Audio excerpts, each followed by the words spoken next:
Bonjour et bienvenue. Merci d'avoir choisi la Poste pour passer votre code de la route. Avant de débuter l'épreuve, nous allons vous proposer les consignes du ministère, le mode d'emploi de la tablette et 3 questions d'entraînement. Cela ne prendra que quelques minutes. Profitez de ce court moment pour vous concentrer et essayer de vous détendre. Et n'oubliez pas, en cas d'échec, vous pourrez repasser votre examen où vous voulez, quand vous voulez. Pratique le nouveau code. Les consignes du ministère de l'Intérieur vont maintenant vous être présentées. Nous comptons sur toute votre attention. Candidate, candidat, vous allez passer l'épreuve théorique générale du code de la route. L'épreuve durera environ 30 minutes. Il vous faudra obtenir une note supérieure ou égale à 35 sur 40 pour réussir votre examen théorique. Pour chaque question, vous allez devoir choisir parmi plusieurs propositions la ou les bonnes affirmations.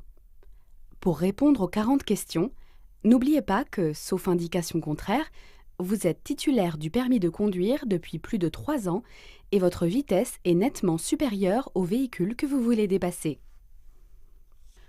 Pour chaque question, après la lecture des propositions, vous disposerez de 20 secondes pour répondre et éventuellement corriger votre sélection.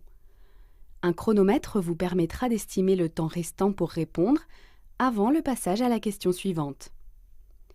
Gérez bien votre temps. Ne vous précipitez pas, mais ne vous laissez pas non plus rattraper par le chronomètre.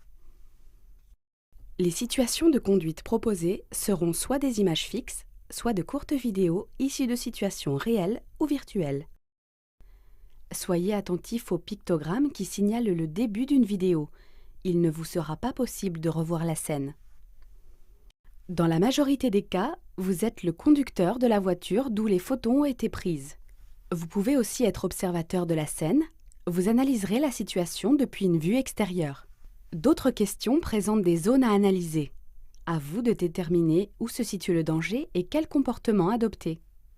Durant le test, aucune aide n'est permise, aucun document, téléphone ou conversation ne seront autorisés. Tout candidat pris en flagrant délit de tricherie se trouvera dans l'obligation de quitter la salle et se verra appliquer la réglementation relative à la fraude aux examens. À présent, voici quelques conseils pour bien utiliser votre tablette lors de l'examen. La zone de réponse se trouve en bas de l'écran. Elle est affichée après la lecture de la question et des propositions. Une fois affichée, la zone de réponse reste ouverte jusqu'à la fin du chronomètre. Elle contient de gauche à droite les réponses A, B, C et D et ne change pas durant l'épreuve. Sélectionnez une réponse en touchant la lettre correspondante. Attention à ne pas cliquer sur D quand les propositions sont uniquement A, B ou C par exemple. Une réponse est sélectionnée lorsqu'elle est affichée sur fond bleu. Vous pouvez sélectionner une ou plusieurs réponses. Vous pouvez aussi désélectionner une réponse. Le choix des réponses est possible jusqu'à la fin du chronomètre. Quand vous êtes satisfait de votre choix, ne touchez plus à la tablette. C'est la dernière sélection qui est enregistrée. Pendant l'affichage de la question, un bandeau bleu affiche de gauche à droite votre nom, votre prénom, votre NEPH, le numéro de la question en cours sur le nombre total de questions et le bouton volume. Le réglage du volume s'effectue en appuyant sur le bouton volume, puis en modifiant la position du curseur.